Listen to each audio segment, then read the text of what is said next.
Hi, everybody. Hi, it's me. Look at my little setup today in front of the fire. Got a little cup of tea. Hi, Karen. Guys, what's up? All right, so it's Thursday. Pretty sure it's Thursday. Doing these lives with you guys is actually the only thing that's helping me know the day of the week. Wonderton, hi. So here we are again. We are gonna, hi, Noelle. Hi, Neil's in your room is here. Oh, people are here. Hi, you guys. Okay, so it is time again to give big love to another small business. And this time, this one's really personal and special to me because it is my friend Sonia. She'll be on in a second. Hi, Jan. And we're going to talk to you guys about everything. So let me see if I can get her on here. Here she is. I'm going to drink tea. And it's going to be fun. Hi. Hi. Hi, gorgeous lady. How are you? Oh my God, it's so good to see your face. It's so good to see yours. I miss you. Oh my God, it's been way too long. I cannot believe it. This is crazy. I know, it is crazy. Okay, so everybody, this is the beautiful Sonia. Before we start, I just have to tell you, Sonia actually has been really good friends with my husband for how many years? Oh my God. 15, right? 15? Yeah, like I think like 15 years. Yeah. And so one of our first like big kind of, oh gosh, I don't know why that just turned. One of our first, why did it turn back? No, what's happening? Wait, I'm over here. Oh, there we go. One of our first big like getaways was to go and visit you in Los Alamos. And we went and got to see the old store. And Brian was like telling me on the way, he's like, when you meet Sonia, when you just like spend time with her, you're just gonna love her. She's the best. And Sonia literally like came out. I saw her face and I was like, holy shit bags, she's sunshine. Like literally the walking human form of sunshine is you. And I fell in love with you instantly. We've had a love affair ever since. And you're just one of the greatest people that I know. And so I really wanted everybody that I have fallen in love with on Instagram to be able to see you and hear your story and say hi to you. So thank you so much for being here.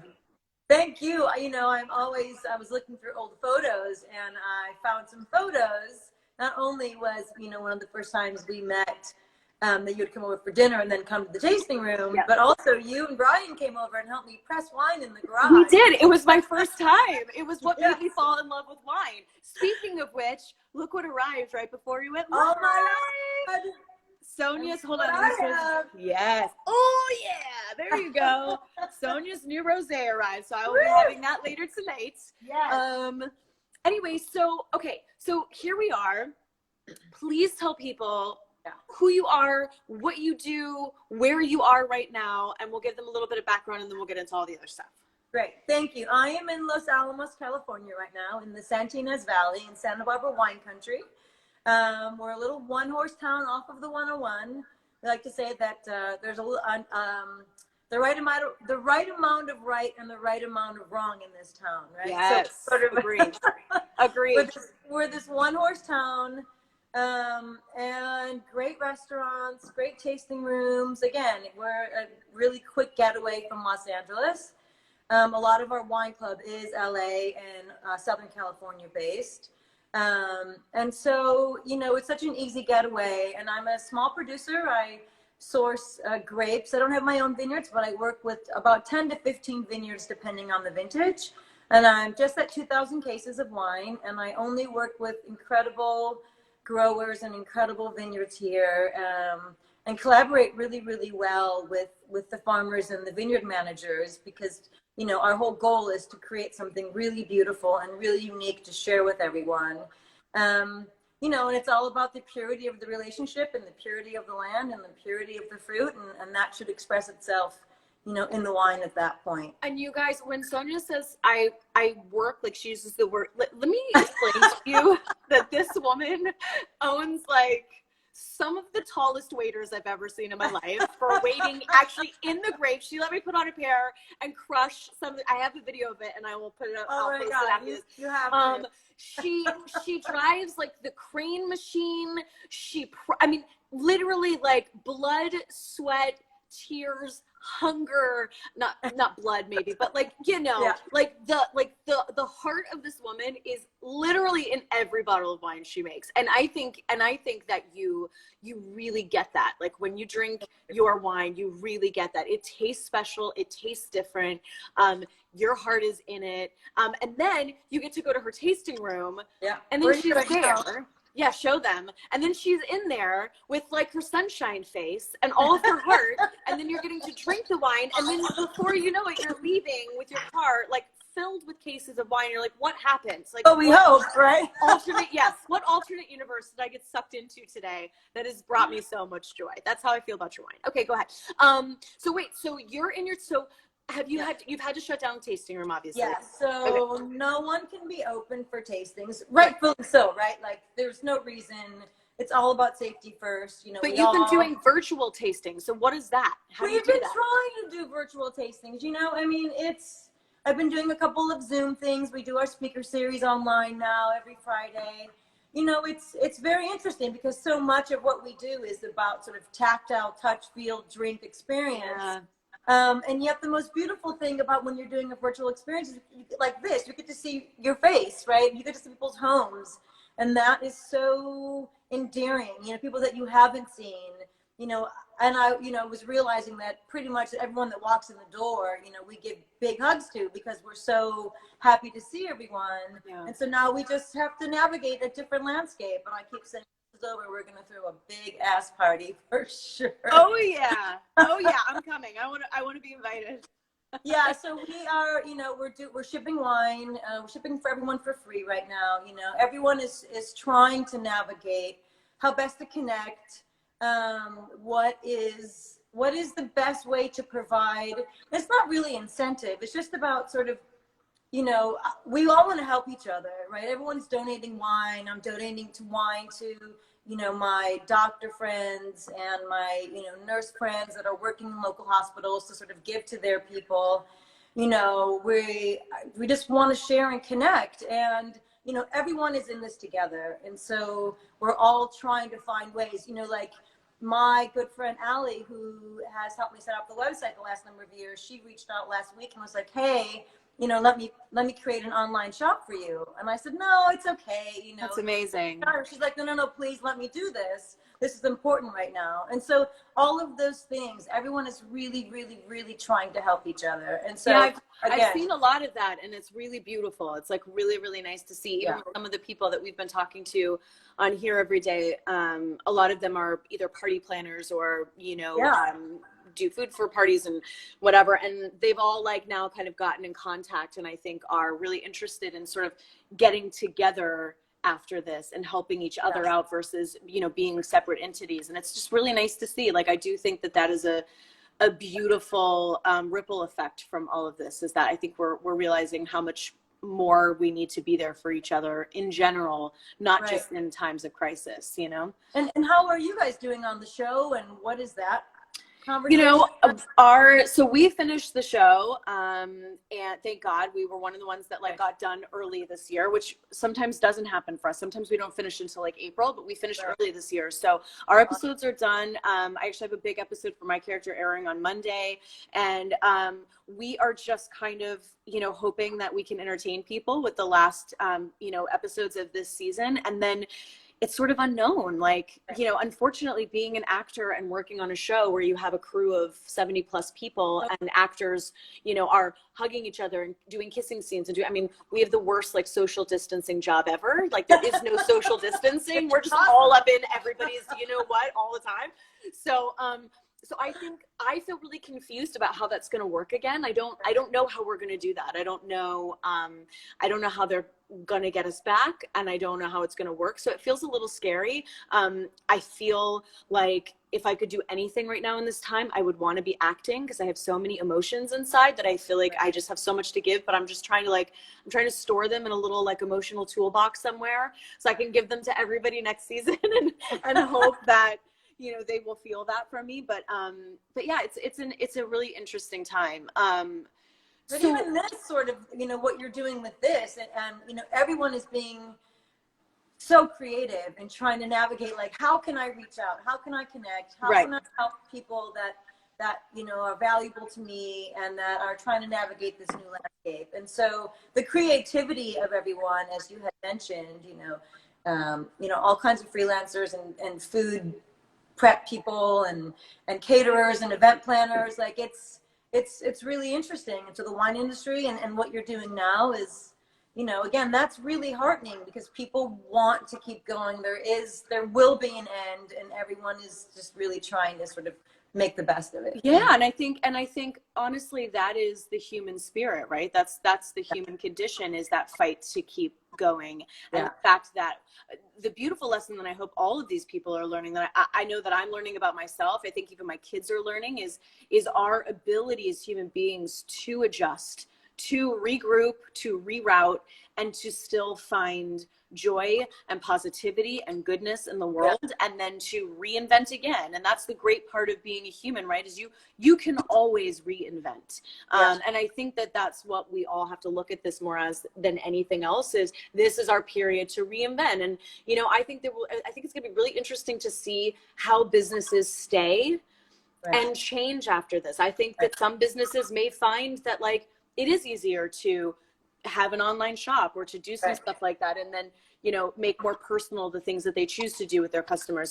Some food service places might go, there's a real business here in delivering this food to these families, and we're going to keep that on. You know, I think it's just going to be really interesting to see how everybody thrives and survives after this. But I think they're doing it, and it's beautiful to see. It really is. And that's one of, you know, that idea of like regeneration and rebirth, you know, and renewal. I mean, that's one of the most beautiful things here. You know, that's one of the main reasons I make wine. That's what it's so fortunate to be here in wine country, right? Like all the vineyards are budding out. The rain is just soaking in and being so fantastic and feeding the vines and cleansing the earth. And, you know, all of this, yes, it seems very metaphoric, and it's true. You know, every time it rains, it's like, thank you. It is. It's like a cleanse.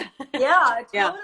And so, you know, we get to go to the vineyards. You know, these are places that are, by nature, there aren't that many people there, you know. And so I take members and wine club members on vineyard tours, and just to sort of see and experience, because, you know, you can drive on the 101, you can see vineyards anywhere, and yet when you actually go in and navigate these areas, each place has a very special feeling, which is, you know, why it's like everything has to feel good to then be translated into the wine. And so, you know, this idea of seeing everything being reborn again, you know, year after year, is just that renewal and the reassurance that, you know, this is going to be okay, you know. And that's I think it's aspect now. I think it's really interesting too, and I don't know if this is true or not, but I feel like this gets a little like university, but I do feel like the earth, like, I feel like walls in people's houses, right? Like, take on the emotions and the feelings of the people who live in those houses, and the walls like kind of soak it up.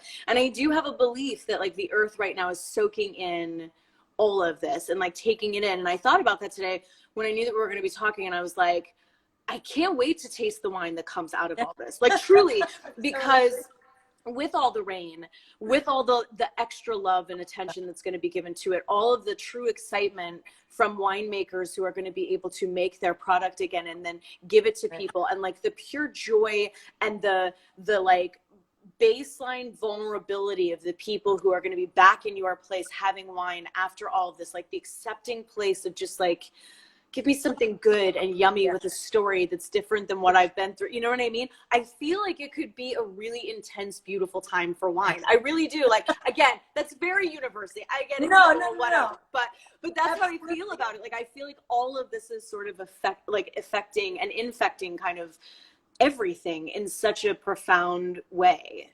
Well, you know, you just hit on such a perfect word for this time, and and it's vulnerability, right? Yeah. I mean, everything we do is vulnerable, right? Working with the earth, you're vulnerable to elements that are totally out of your control, right?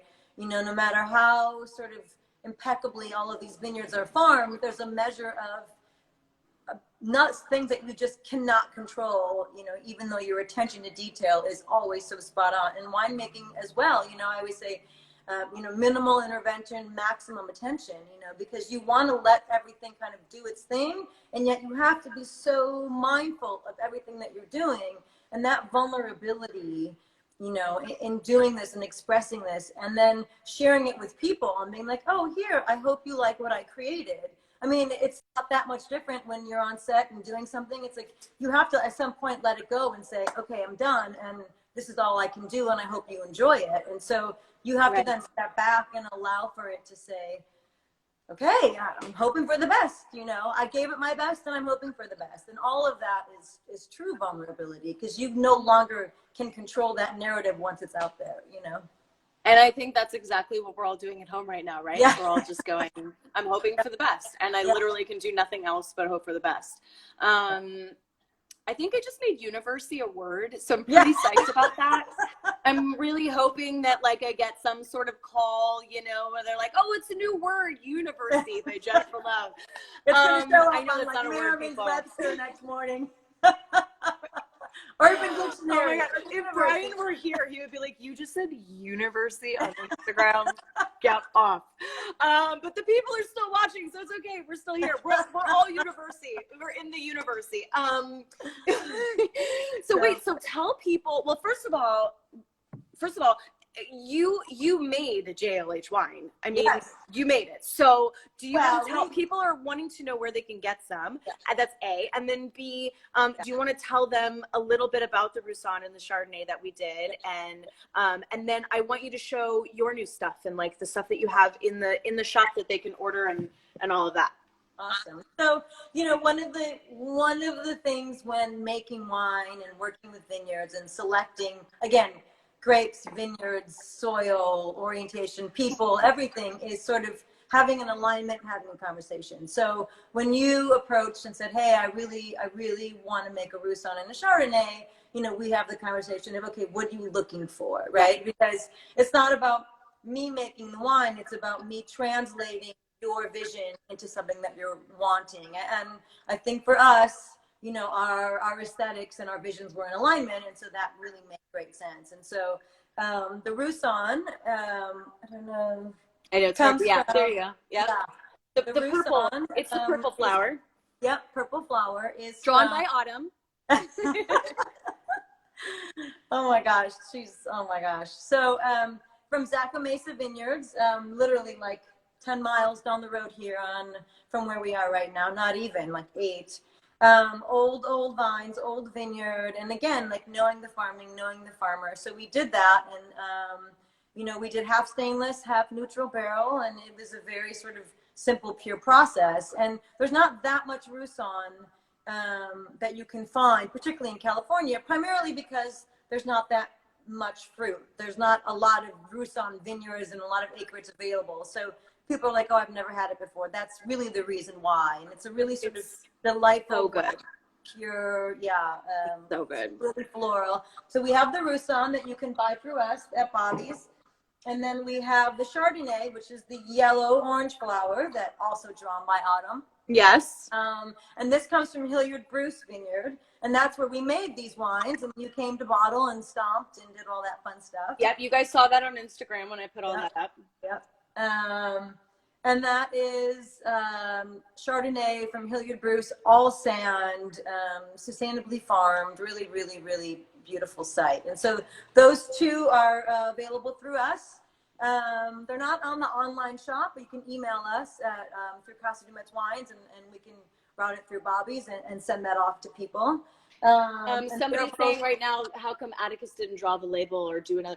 So we will. I do want to do some more wine, and Atticus made me promise that he will draw the label. He draws like really interesting happy faces, and so we have to do it. And I have to give credit to Sonia because we went round and round on the label. It was our first time doing wine. We weren't really sure what we wanted it to say or to be. We went round and round on it. We never found anything that we really loved. And Sonia was at the house one day, and she was like, look at her cute little drawings. Look at this sweet little girl. Like, just put her drawing on label. It's really because of you that we did that. And Autumn became the youngest wine label artist in America.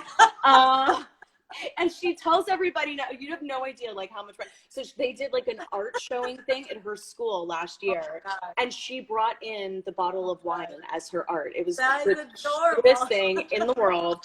And she loves it. So thank you for well, you know, I mean, again, one of the main things, you know, you see so many labels on the shelf. You see, I mean, again, there's tons of amazing wine out there, right? It's really hard to go wrong, you know, today because there's just so many options, which is so beautiful.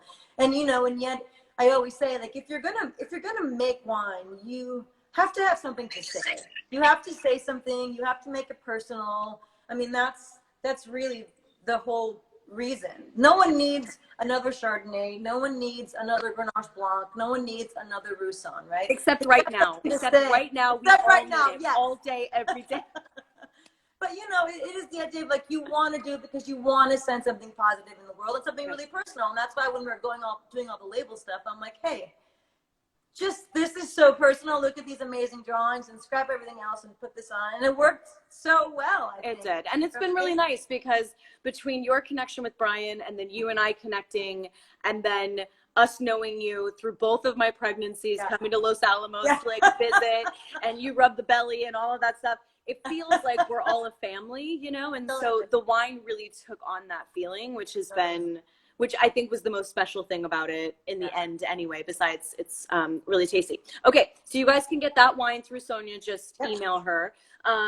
But what do you have right now that's available? So now we just released, so I do primarily what we call Rhone varietals, so Grenache, Mourvedre, Graciano is a new one for us. We have a GSM blend, Grenache Blanc, Grenache Rosé. And we just bottled in March, literally like right before there was social distancing in place. So we got it in time. I have a Grenache Blanc, which is, it's hard to see the light, sorry. Yeah.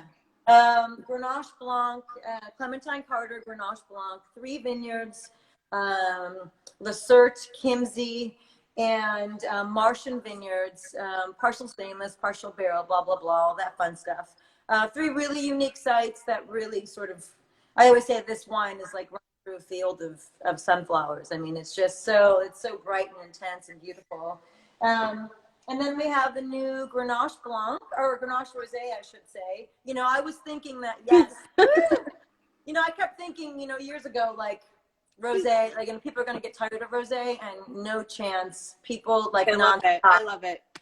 I do too. That's why I've been making it for years. And I thought, oh, the trend keeps going, thankfully. And so this is 2 vineyards. This is Terra Alta Vineyard and Windmill Ranch in Ballard Canyon, harvested on the same day. So harvested early. So when I make rosé, I really want that intensity of flavor and structure, just a little bit of color. So the grapes are less mature, if you will, than for red wine, but just enough flavor, texture, color, and nice sort of acid backbone to keep that going. So then it's just tumbled in the press and fermented in stainless steel, and then moved to barrels, and that's it. Bottled, very simple, very pure, but really bright.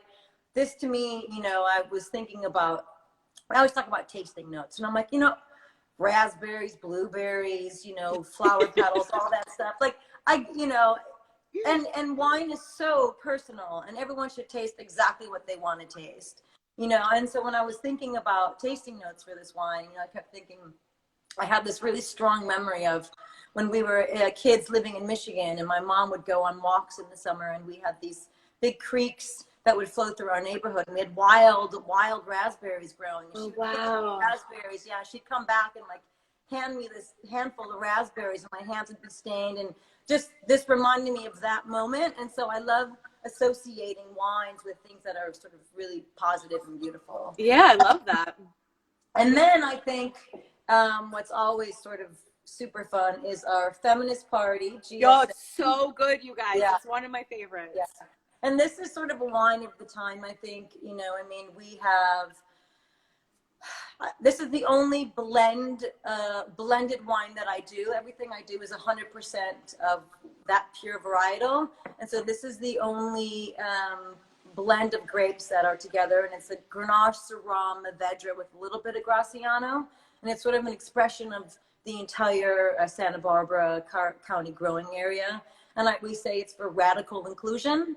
And so everyone's invited to the party, and it's really all about when we work well together, we really sort of progress and make everything happen. And so that's the blend right now, Feminist Party. And we also have Grenache, Larner Grenache, Kimsey Grenache, Santa Rita Hills Grenache, Mourvedre, that's just sexy and yummy and delicious from also a number of vineyards here. And then a pure Graciano, 100% Graciano, which is a new grape for us here in California, really. That's a whole nother story for another episode. And that's from Two Wolves Vineyard. So yeah, it's fun. And you'll find it all on the website, CasaDuMetsWines.com. You guys, I cannot say enough about this woman. I cannot say, please, when all of this is over, if you're sitting in your house right now, daydreaming, hearing about this wine, about to go pour yourself a glass, about to go and order her wines or mine, please do yourself a favor and get in the car and drive to Los Alamos, meet her in person, see her place, have the wine, let her give you the full experience. But until then, just go on and order it. Do yourself a favor. It's honestly so good. Tag her if you drink it. Do pictures. They love to like put them up to people enjoying it. I love to do the same. Send us both the things and just support these businesses, support these people that literally give their whole hearts to everything that they do, and had no idea, like most of us, that any of this was coming, and help them go back to doing it even bigger and better when this is over, right? Yeah. What time do you find happy hour? I feel like, oh, it's 3, it's 2, it's 1. I just kind of look and go, yeah, it's 5 o'clock somewhere. Okay, fine. I have friends of mine who've started sending me a thing going, today I started at 11:30. And yesterday I started at 10:45. And I'm like, okay, guys, I think we're getting a problem. No, I try to do it in the afternoon. Like, I feel like happy hours, like 2:30 or 3, I feel like is a good time. What we've been doing lately at home, I should say, my husband, also winemaker, Diet Tom. The best. We love Diet Tom. We will open. I mean, it's today. I mean, every day it's kind of like, yeah, why not? You know? Yeah. And so we'll have like a bunch of bottles open, and we'll see. You know, we're saying that it's under the guise of research and education to sort of see how these wines evolve over days. Oh, me too. So they'll all get finished, but it's like, oh, let's taste a little bit of this. Tomorrow we'll try it again. 2 days later, we'll see how it lays again, and then so yeah, it's time to have fun, for real. I could be on your research team if you want. Yeah. Yeah, you just let me know if you're hiring, and I'm available. I'm super available to help you with that. All right, well, I love you. I'm gonna I'll put up a post, you guys, with a beautiful picture of her, and all of the information, so you guys can go get some wine. And thanks for joining us. Thanks for listening, for being supportive.